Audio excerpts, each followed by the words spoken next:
Hello everybody and welcome to another list video. Last week we did our favorite and least favorite Guardian assets, so today we are on to the Seeker assets. Wow, what a surprise! We're going to be talking about 3 Seeker assets each that we like, and then 3 secret assets that we each dislike, potentially even hate.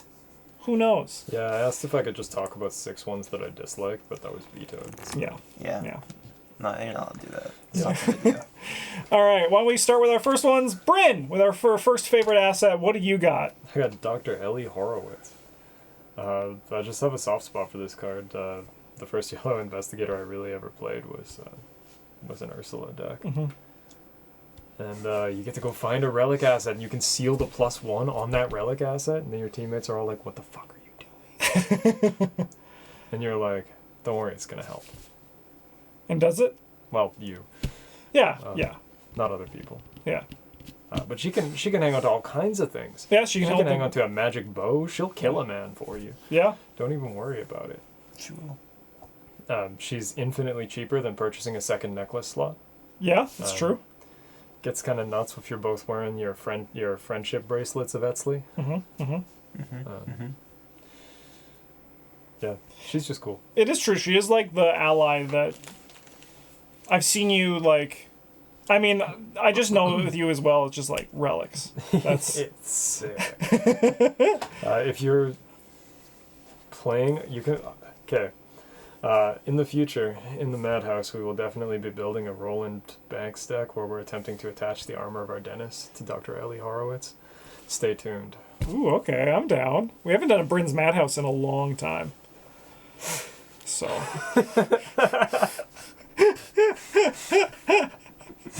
Travis is like, can you time that for like April next year again?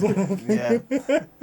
No, I'm like not here. Yeah, there was like the 4 or 5 Madhouses where Dad was away, and we got. That's where we did the Min odd deck where it was the sled. It was awful.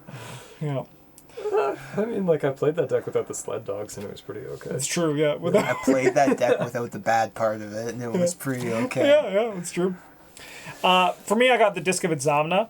I fell in love with this card. This was the level 0 one. This, like, the level 0 the level 2 are kind of interchangeable, but I did a draft, and I had this in both Harvey Walters and Norman Withers, and I really kind of fell in love with this Seeker thing of just, I'm going to put this here, and then eventually that solves a future problem, just completely, right? And I think it's just a core set card that works really well in the Seeker class of enemy management, right? Like, I think it's completely reasonable and fair, because it takes up an accessory slot, it costs 3 to put into play, and then it just solves a problem in the future. It doesn't stop, like, when a hunter enemy moves. I just think it's, like, a really nice, not a cult lexicon way of dealing with enemies, because it's kind of just, like, I don't want to say fair, but that's the word I'm going to use. Take that, Travis. I mean, I do love me my occult lexicon, too, but I think, like, when I really enjoy playing with Disc of Insomnus. Anyway, mine is a cult lexicon. This card's like really, it really should be actually in the event video kind of, because it's about blood, right, and all the cult lexicon stuff. But now you get both. You can also do it in the event video. I can talk about the same thing too. Yeah. 2 videos in a row. Wow. Anyway, yeah, it's just like a lot of things this card does. It draws you cards, it gets resources, it kills things, and I mean, it's all free. It even gives you a variety of symbols if that's something you care about. Yeah. Usually don't, but it lends a lot of flexibility, returns a lot of self-sufficiency to some of the Seekers. Yeah, it's just like a fun card to play with, too. Yeah. And then sometimes you can just be like, I'm going to draw 3 cards with the upgraded version. Yeah. And then just be like... I'm going to draw 2 cards. I'm going to put back into my deck. Yep. And then sometimes you're like, I'm also going to kill this enemy without provoking an attack of opportunity or making a test. Yeah. Just got to play cards. I mean, discard cards. If only there was a way for me as a Seeker. Yeah, it's true. I actually do find that happening, like, more often than I would want with this. Because I'm like, oh, okay. So it's not like completely unfair. No. It's the perfect amount of fair. Going back to oppose what I said earlier. Let's keep it going, Brandon. What is your next one here? What happened? All right. Take 2. Go for it. Whoa! That's what's supposed to happen. Yeah, it's magnifying glass. Yeah. I pretty much don't ever build a yellow deck without putting this card into it. Same. Yeah. Yeah, this card's like kind of quietly broken. It is actually kind of quietly broken. Yeah, right? Like, if you think about it, how powerful would it be if you got this type of effect in any other color, right? Like, blue gets, like, maybe a necklace slot because yellow's hand slots don't matter. Yeah. That's just 1 cost, fast, you get +1 punch while fighting. Yeah. Yeah, like- or purple gets +1 to your spell casting, Yeah. or +1 bring while you're spell casting. Like to your Yeah. in your hand slot Yeah, your too. hand slot or whatever. Ugh. Green will probably just get +1 foot to evade. Yeah. Yeah, and then the At red some one would be like point, you get it's +1 inevitable. health and +1 sanity. Yeah. Oh. Yeah, but While taking damage or something. So you take the damage and then you lose the health and sanity and you just die. And you're like, what? Yeah, no, the card it's quietly yeah. just absolutely like so powerful. It really is. It doesn't feel like it, Yeah. but, like, man. And like even if someone was like, I don't play magnifying glass and they play other stuff, like I get it, right? Like there's more interesting things you can do. However, I don't think you can deny the fact that like what this card does for costing 1 resource and no action isn't just like really good. It's a Yeah. good card. Yeah. I think my favorite thing that this card does is it like enables 4-book investigators to not be trash. Yeah. It gives Yeah. you like a reason to play them. The upgraded one is also really good in hand size. Yeah. Yep. Because you can just pick Some it up neat to stuff.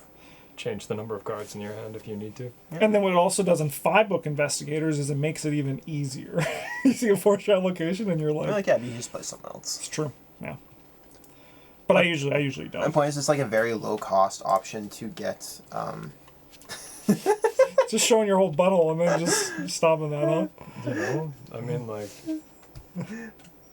Channel's now Russell's OnlyFans. yeah. Oh, see you, buddy. Let's see, bud. Yeah. No, that's fair. It's just a low cost thing. Don't need to put that much into it. Yeah. Yeah. Yeah. Yeah, even if you end up playing it and only using it for a couple of turns and then replacing it with a different hand slot after, Yeah. like, sure, whatever, it was fine. It's also really No good too. Like problem. if you had the hand that one hand holding the occult lexicon, your other hand could be holding this, and you're still getting like, Yep. yeah, Yeah, if you got 2 of them, then you get the double magnify. yeah, and it's like, whoa, Yeah, it's great for protecting your other assets too. Yeah. yep, You yeah, have no issue throwing away. You're like I don't wanna, but Yeah, I'll do it, yeah, yeah. Yeah, but the cost in was nothing, so. Next up, Brian, what do you got? I got Abigail Foreman. If you can't tell, I like attaching items to my allies. Brian likes having assets in play. Wow. Yeah, no, she's just, there's like a lot of really cool kind of machines you can build out of her, and like different types of tomes. Personally, my favorite one is the hand size tome, the one that's like move and discover, or move damage. The Forbidden Tome. Yeah, the Forbidden Tome, sure, that could be what it's called. It is. Yeah, I mean, like, I don't know. But, like, you attach it to her and you're just like, I will move, take this clue, and then I'll go back and take a clue at the location I was originally at. And also now I'll investigate, because I'm a normal yellow Yeah, character, too. Just gotta do some BB, Or, like, BBS. the, with the damage moving one, you're like, it's like I'm a combat character, but also, I will never die. Yep. There's a lot of other cool things you can do, too. I will make fun of you if you attach Grimm's Fairy Tales to this, because it doesn't do anything. But not that you're playing Grimm's Fairy No, Tales. I would never make fun of somebody for that. Yeah. But as soon as you see Yeah, that but, they, like, you attach it to Abigail Foreman, and like, come on, that doesn't even have an action ability on it. it's true. That isn't true. You know? Yep. Yeah, then you can be bad for 2 reasons. Yeah, Bryn would never say that though. I would not. Yeah, but I would. Mine here is Blasphemous Covenant. I had a lot of options for my third favorite card for this, but then I thought back to that time where Bryn was like, I'm going to play a curse deck. And then I was like, I'm playing cards that put curses in. I should just put a Blasphemous Covenant in here. And then Travis got fucking tortured. as Roland Banks, just trying to follow the rules, and he just kept getting cursed. Yep. And I love Blasphemous Covenant because if anyone at your table is like, I'm going to do something with curse tokens, it's just like, no problem. I'm just going to put this in here. I'm a seeker. It's not going to disrupt my clue getting. It doesn't hurt my game, and you still get to value your curse tokens. And occasionally you can use it for other people, but you mostly use it for yourself. Yeah. I just... it was the one that when I looked at, I got the most emotional reaction. I was like, that's great. And then sometimes you just never draw curse tokens. Sometimes. And it just does nothing, and you pay 2 experience for that. So that's also good. Yeah, that feels bad when that happens. I mean, if there's curse tokens in the back and you never draw them, it's already doing its job. It's true, right? yeah. Nope. Yeah. Well, that's the covenant you made. The covenant is that you won't draw the tokens your teammates will. Mm-hmm. But not at the locations that you're at. Because then you get to use the covenant. Yeah. Yeah, my biggest advice, though, is if someone at your table is, like, doing anything with curse tokens, even if it's, like, I'm playing a Justify the Means in your deck, just grab a Covenant that either the Blasphemous or the, whatever the green one's, False Covenant, yeah. Just to be like, I'm not going to interact with that, thank you. You do you. It is handy. Yeah. I've selected Research Librarian as my favorite. I really enjoy playing toolbox decks. I used to play a lot of those when I played Magic. I think they're very fun. Now that there's a wide enough collection of tomes in the game, this functions very handily as a tutor. It has a lot of other small things going for it, where unlike Word of Power and Seeker, which card I also quite like, but isn't nearly as good, well, this does effectively add like 2 resources and an action onto whatever you're trying to pull out of your deck. It also soaks for 1/1, which is pretty handy, and you don't feel bad about throwing away after. It functions as protection for whatever asset you found from Frozen in Fear.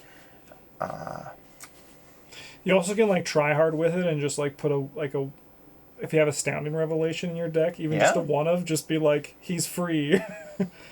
You know? Who would do that? Who would do that? Who would look at Dream Diary in their deck and be like, I could have 2 more copies of this, and then be like, I could get 2 free resources. Yeah, who would do that?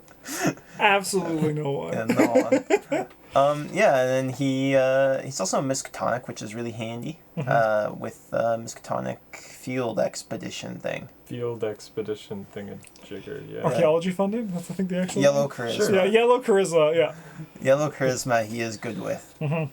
Yeah.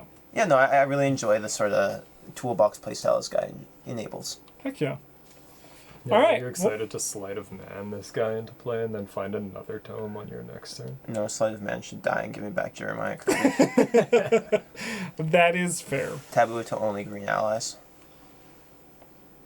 They don't do anything. You think I care, Bryn? Yeah. Travis will kill a whole class just to get Jeremiah Kirby back. Don't say that on the internet, Justin. Yeah. Whoops. All right. Going to our least favorites over here. Brand, who do you got? I got Fingerprint Kit. This card sucks. It takes up one of your hand slots. It costs 4, and you have to exhaust it to use one of its 3 supplies, so that you may attempt to investigate and draw the red token and do nothing. Why would you put that in your deck? I don't like this card. Yeah, that's fair. That's fair. Yeah. No further arguments. Mine here is the Prophesy Profana.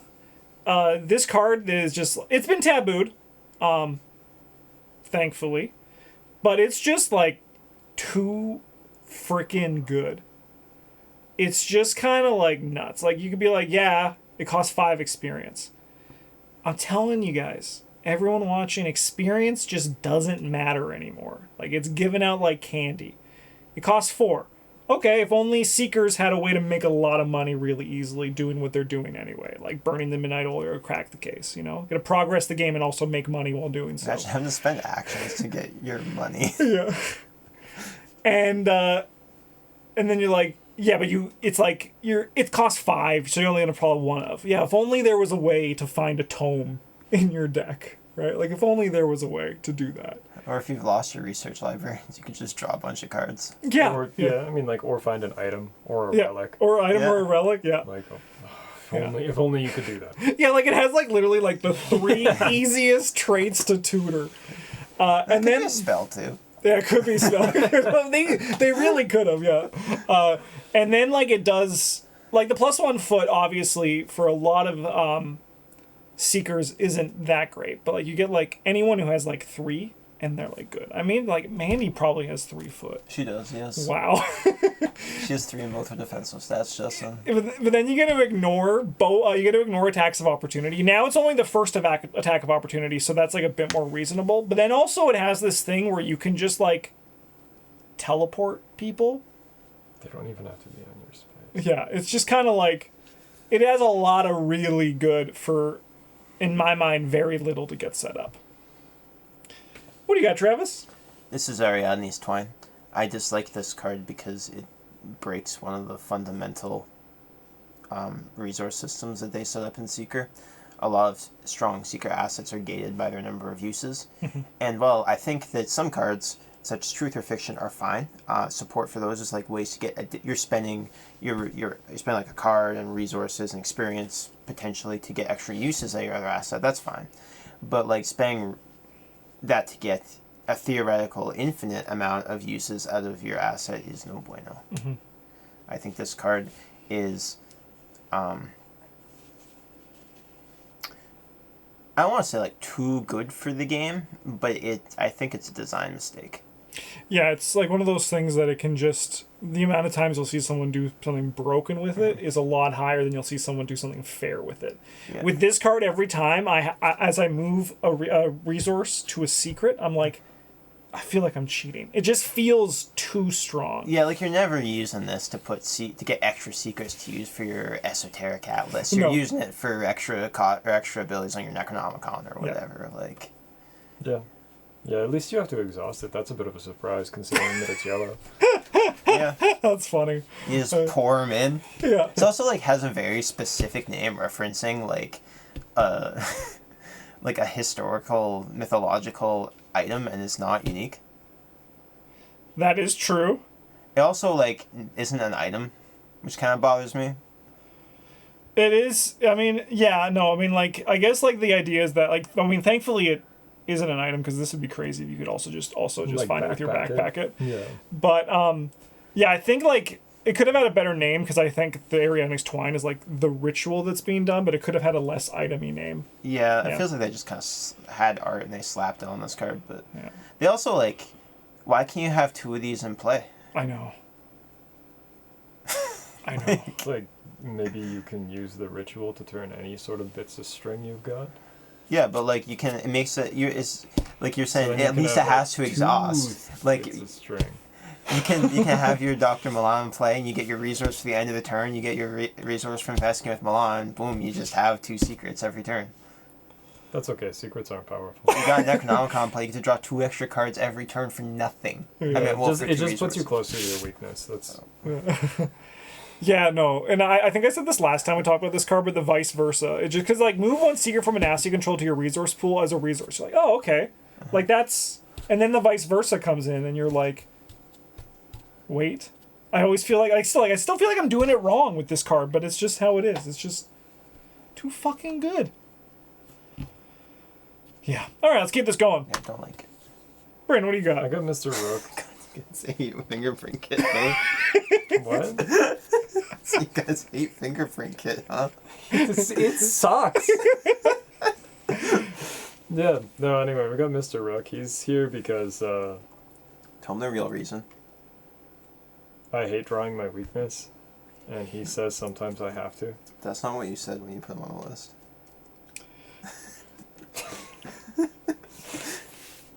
No, he's yeah. He's a yellow asset that I remember exists. There you go. But also I feel like he is the main culprit of like, well, I mean, there's a lot of culprits, but it's like Murder on the Orient Express, where like you're like, who did the murder? And it turns out it's just yellow cards, like all of them. Yeah, they did it together. Made Mandy too good. Yeah. Including Mandy. Mandy made Yeah, that. yeah. No, like she's one of the murderers. She's one of the murderers. Everybody on the train, right? Like, Oh my god. spoilers if you haven't seen He's on the Murder on the train, Orient he's a big Express. I won't apologize. The story's ancient. Yeah, it is really old. Yeah, no, he's just like, he feels very fair when you're playing him and not Mandy. Like, maybe a little bit good, but yeah, he's a yellow card, so whatever. I guess they're just allowed to be too good. They are. Yeah. I am excited for seeing him at level 0 because I think other investigators can take advantage of him as an exhaust now. Like you could see that in like other yellow investigators. Like it does cost an action, which is a little bit on the taboo. I kind of like it as an idea in Harvey to fish out your thrice damned curiosity and then draw an extra card off of it. It's kind of neat. Yeah. Yeah. No, it's like not a bad thing. I wouldn't mind seeing like a level 4 version of him that is just this. But so then we have access to like the level 0 as That'd be well. fun. That'd be fun. I mean, I don't think they can. I mean, like they won't. they won't because like the that. taboo is optional, right? But that would be fun But I too think to that would have be both. cool. Yeah. Yeah, why is this level 4 one the same as my level 0? Well, you bought the taboo pack.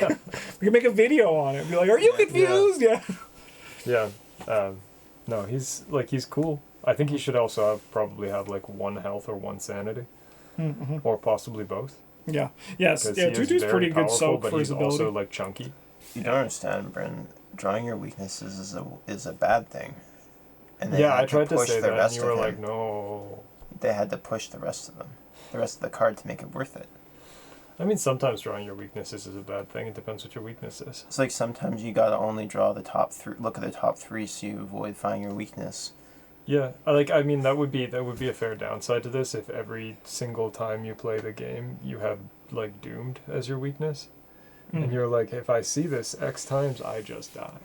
Yeah. But At that point, you just don't get have rid to of do that guy. I think they should make it so you just like don't get the card in addition to your Like weakness. the You just Mandy's- only get the yeah. weakness. Yeah, like Mandy's weakness. But yeah. you know, Yeah. But are you sure you want to know? There's no going back. He's out there. He's I official. always want to know. Yes. 9, please. I think my favorite like idea of how he works is when you're like, do you have a idea how I get out of the catacombs? And he's like, I don't know. Why don't you ask that detective? He found his way in. And you're just like, son of a bitch. That's funny. That's actually really funny. I like that mental image a lot. Yeah. I like this new I Mr. enjoy Rook. that one. Did you consider asking? Yeah, it's like, you're like, how do we get out of here? I don't know. Maybe you should just kick down the door. Aren't you feeling a little bit overzealous right now? Yeah. I have Fingerprint Kit. And I think the reason I don't like this card is because I'll never play it because it's so outside of my playstyle for Seeker, right? Like, I'll find my extra value that this provides in other ways. Like, looking back, I don't know if this was in the list video we made, which was cards I would never play, because I've gone to play most of them as a fucking joke. But I think this one wasn't even included. It might have been. I don't remember. That was months ago, and it's when you create content, it all just disappears as soon as you press the F8 button to stop recording. But this card is just so what I don't want to be doing. I don't want to spend 4 to just. I would rather just like I can make up that game tempo in other ways, and it's just like I'll just never play it. I can't believe you guys just like this card. Like, it costs 4 resources, but yellow cards are basically free. It's true. And it's 3 deductions. But it's also no, just it's not, because deduction doesn't force you to draw the red circle. You don't. yeah. That's not how it works. Yeah, no, like I understand like the card, like the numbers on it aren't bad. It's and a good card. And I'm not saying that like it's just so not what I do as a seeker, right? It's just like, I gain my Yeah, I know you guys clues. don't like to win. You don't like to get clues. What are you talking about? I get clues like crazy like a seeker. I just don't do it with Fingerprint Kit. I spend my money on other shit. Yeah. Like Dark Horse. Hell yeah. As a seeker? Sure. Yeah. You play Rex Murphy, you got your Dark Horse, you got your Mariner's Compass, you're scooping 3 clues in action. Yeah, you're telling me you're not going to play Daryl Simmons as a dark horse with a compass? You roll around with your 6th book, and you're like, oh, baby. Probably not. Why not? At first. You get, like, absurd protection from your yellow, from the Mythos deck. So you only have, like, 2 or 3 brain or whatever, but you can play Forewarned, put clues down like you care. You can play Quick Study if that's something you care about. Yeah, but I don't like Dark Horse anymore. Why not? Because you can just do more when you have resources and cards to play. No, it's wrong. It's just, That's wrong thinking. But playing Dark Horse is better because you don't have to make as many decisions, so you're less likely to play poorly. That is true. Off true. the keyboard, let's go. It's true. It's just, We're just stat checking the game. Yeah, you look at your hand, you're like, I have a Forewarned and 3 cards that cost resources. I have no resources. I investigate 3 times. It's true. Yeah, you just get a Book V Shroud. I do love me some Book V Shrouds, but yeah, no, I just don't like Fingerprint Kit. Probably won't play it. I've seen Bryn fail with it a lot. Never seen Travis play it. For all he talks about how good it is, though, never seen you play it. I don't play that many investigators that would want it recently. You can be honest, in a long Travis. time. You can tell us that you don't play bad yellow cards. I do play bad yellow cards, actually. All right, Travis, what do you got here? This is Guided by the Unseen. I dislike this card solely because it's miserable to play with. Yeah. Because Yeah. you're playing with... I played this one time in one of our Patreon game days, and I had 2 of them play, and I was like, hey, do you want to look at the top 3 cards of your deck twice for every skill test you make to see that maybe you'd like to commit one of them to this test? And, like, the correct answer is always yes, because you should. Yep. Like, why wouldn't you? Right? Mm-hmm. But, like, you don't want to. And it sucks for the person playing them, because you're like, Shuffle hey, your deck. Do it. yeah, you have to shuffle your deck every time, too. Like, Yeah. you do. Not the person who's the performing investigator. You have to shuffle the performing investigator's deck.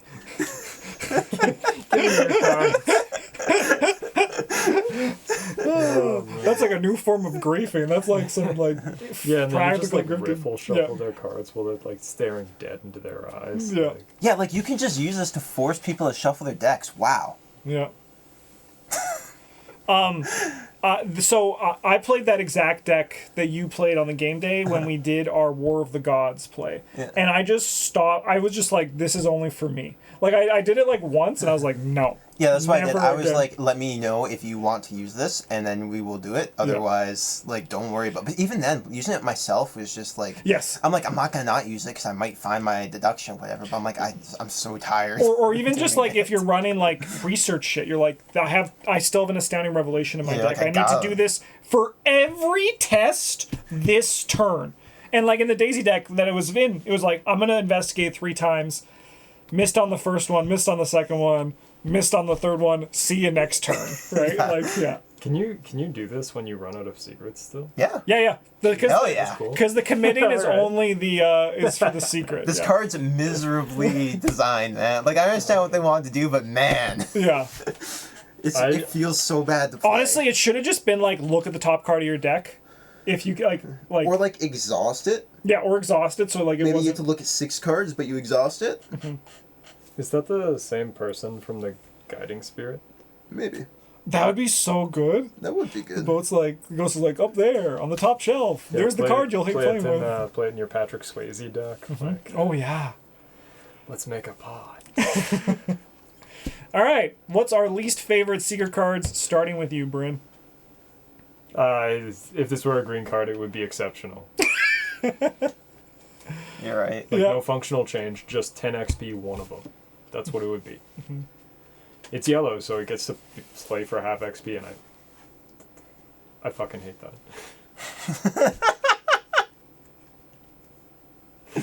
No further arguments, Your Honor. Just so you got. Forbidden Tome. Because I played it in a Daisy deck, and it was a big hand Daisy deck, and I translated it, and I had it in play, and I had all the cards in my hand, and I was like, this is just so exciting, I gotta do this, and then it just fucking sucked.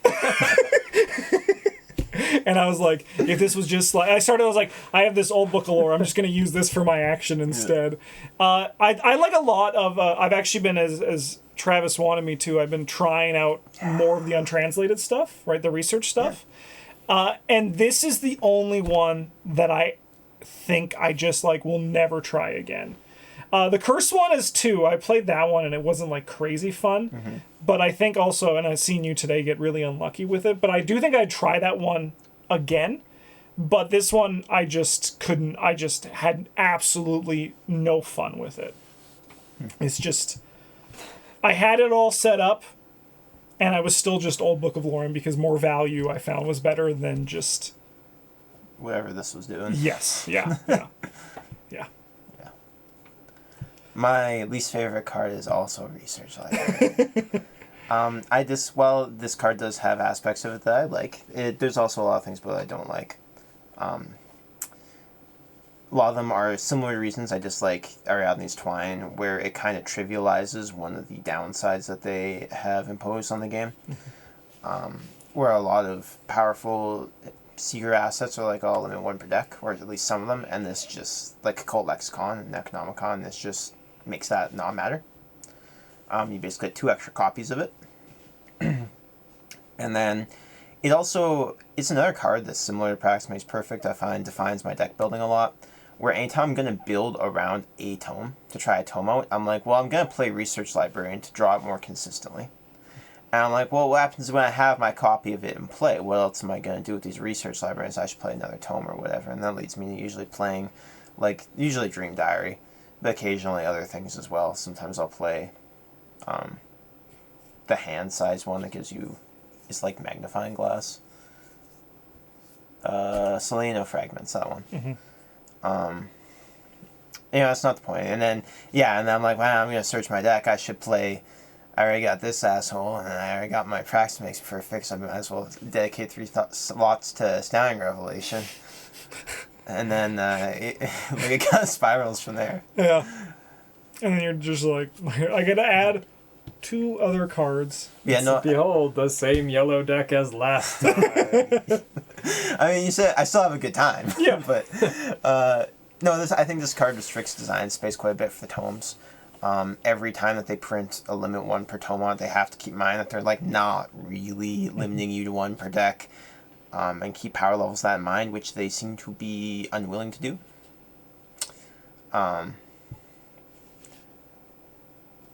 It's just kind of... Yeah. Maybe that's why Prophesy Profound isn't exceptional. They were like, exceptional is a great mechanic. We're not going to dip into it when you can just find it with Research Librarian anyway. Yeah. That being said, there's things I do like about it, but I also think that it is overall, kind of unhealthy for the game. Mm-hmm. Yeah, it was a lot... when the game first came out and, Daisy needed it to find her old Book of Lore to use her ability, it was a lot less good. Yeah, man, it's so good in calling in favors. Yeah. You pick him up, and then you put your Jeremiah Kirby or whatever into play, and you're like, ah. Sounds like Travis just wants to get that sleight of man going. And then you get to trigger your Astounding Revelation off your calling in favors. Oh my god, yeah. Yeah, it is sick. Yeah. I would just like to say that I'm glad that it's yellow cards being punished for being too good with green cards for once. Yeah. And I think that's pretty cool. Yeah. Green cards deserve to stay in the trash. There's a reason dumpsters are green print. This week's Patreon contribution is from Superfang, who is another content creator here on the channel. If you want to see some paper gameplay, you can check out his channel. Just search Superfang 99 Arkham, you'll find it. Favorite from Superfang is Divination. Don't know why, just love. I don't get to spend charge until I succeed. I mean, yeah, Divination's, we love Divination here. We do. And also Forbidden Tome. Tried this card twice now. Moving and getting a clue Tesla's is good, but for some reason never feels worth the action and researching the base version. Wait, you've never just shown up and been like, I will punt this scenario in order to translate my book, or whatever you have, because if you're building your yellow deck good enough, you don't have to punt the scenario because you'll win handily. Yeah. I mean, no, I don't build good yellow decks. I just build Forbidden Tome piles. You could have stopped at the first part of the sentence. Thanks for watching, everybody. What are your favorite and least favorite Seeker assets? And we'll be here next week for Travis's favorite list, Rogue Assets. I'll be a good sport about it. I mean, you always are. You always are. Try. I'm trying to think of what your favorite is. Switchblade 0. Nope. It's gonna be just a multi-class card that's also yellow, isn't it? It's gonna be the telescope. No. Thanks for watching, everybody. Have a good one, and as always, GG's.